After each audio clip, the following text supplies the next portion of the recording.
હજાર લોકો સાથે છેતરપિંડી. ગુજરાતમાંથી ચાલતું આંતરરાષ્ટ્રીય સાયબર ફ્રોડ ઝડપાયું. સુરક્ષાના સાયબર ક્રાઇમ સેલે કેવી આંતરરાષ્ટ્રીય ઠગ ગેંગનો પર્દાફાશ કર્યો છે, જે શેર બજારમાં રોકાણના બહાને લોકોને ઊંચા વળતરની લાલચ આપી ₹235 કરોડથી વધુની છેતરપિંડી કરી હતી.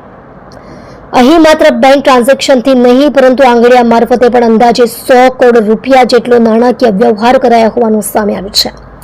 જૂઠી કંપનીઓના ગોળ ચક્કરથી 11,000 લોકો થયા શિકાર. આ ગેંગે આઈવી ટ્રેડ, ઇનોવેટિવ ટ્રેડ અને સ્કાય ગ્રોથ વેલ્થ મેનેજમેન્ટ જેવી બોગસ કંપનીઓ ઊભી કરી લોકોના વિશ્વાસ સાથે રમત રમી હતી. દર મહિને 7% થી 11% સુધીના કમાણીના આશ્વાસન સાથે રોકાણ કરાવડાવતા લોકો 18 મહિના સુધી ફસાઈ રહેતા. પોલીસે જણાવ્યું કે અંદાજે 11,000 જેટલા લોકો આ યોજના સાથે જોડાયેલા હતા. પિરામિડ સ્કીમનો ઉપયોગ, MLMના નાટક હેઠળ વેચાણ.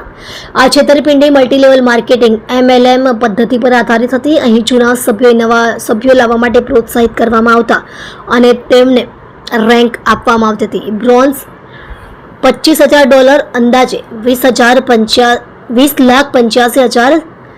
સિલ્વર $50,000, અંદાજે 41,70,000. ગોલ્ડ $1,00,000, અંદાજે 83,40,000. પ્લેટિનમ $2,50,000, અંદાજે $2,08,00,000. સુરત અને રાજકોટમાં દરોડા પકડાયા. મુખ્ય આરોપી 21 જૂને સુરતના VIP સર્કલ વિસ્તારમાં આવેલી ઇનોવેટિવ ટ્રેડની ઓફિસ પર પોલીસને ગુપ્ત માહિતીના આધારે દરોડો પાડ્યો હતો. ત્યારબાદ રાજકોટમાં સ્કાય ગ્રોથની ઓફિસ પરથી પણ શોધખોળ શરૂ કરી હતી. પોલીસે અત્યાર સુધી 3 આરોપીઓને પકડી લીધા છે.